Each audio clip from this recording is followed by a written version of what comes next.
Was your I am surrounded by idiots moment?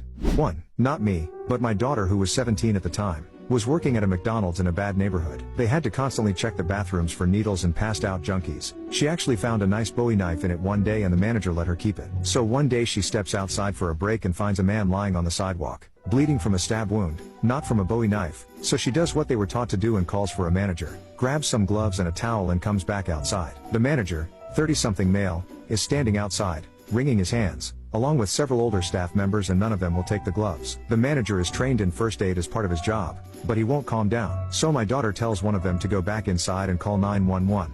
And she puts on the gloves, takes the towels and applies pressure to the wound. She talks to the guy while they wait for the ambulance and keeps him calm, while her manager is trying not to pass out from hyperventilating. When the ambulance arrives, the paramedics assess the man, and while one is getting the guy's wound stabilized, the other one starts asking questions. When he finds out my daughter is only 17, he lost his crap on the manager and then commended my daughter for doing such a good job. He told her that she should be a paramedic because she was so cool under pressure. She laughed and told him she hates the sight of blood, but didn't want the guy to die. She then went on break and had a little cry, then returned to work.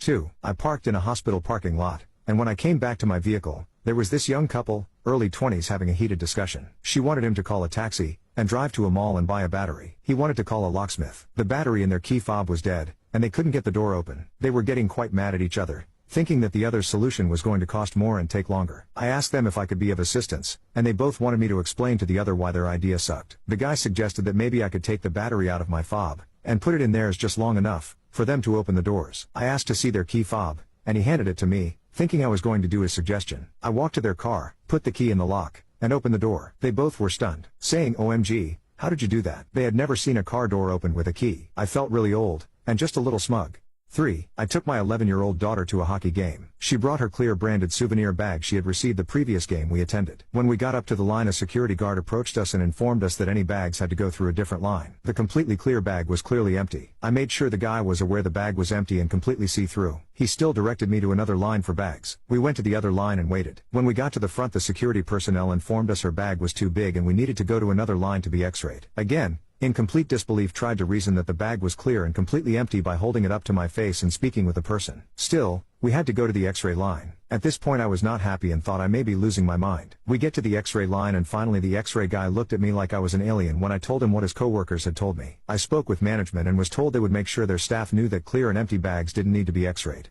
4. I was at work. This guy had been driving down the highway at, probably, 65 miles per hour when he dropped his cigarette lighter into the passenger floorboard of his car. He leaned way over to dig around for the lighter. His car ran right into the back of a slow-moving farm implement. A giant tractor was pulling this big, folded-up field cultivator which lined up just above the hood. The entire top of the car was sheared right off, and then the bumper of the car finally hit the undercarriage of that farm implement, bringing it to a stop with the roof still attached by a few threads of metal but peeled back like a sardine can and hanging over the trunk. The driver of the car was a little banged up, but fine. Everybody at the crash scene was standing around, agreeing that leaning way down to pick up that cigarette lighter had saved the driver's life, as it had allowed him to duck the steel cultivator blades passing at high speed through the space his head had occupied a few moments before. Nobody seemed to consider the fact that, had his head been in line with the windshield instead of down in the passenger side footwell, he probably wouldn't have hit that gigantic farm implement in the first place.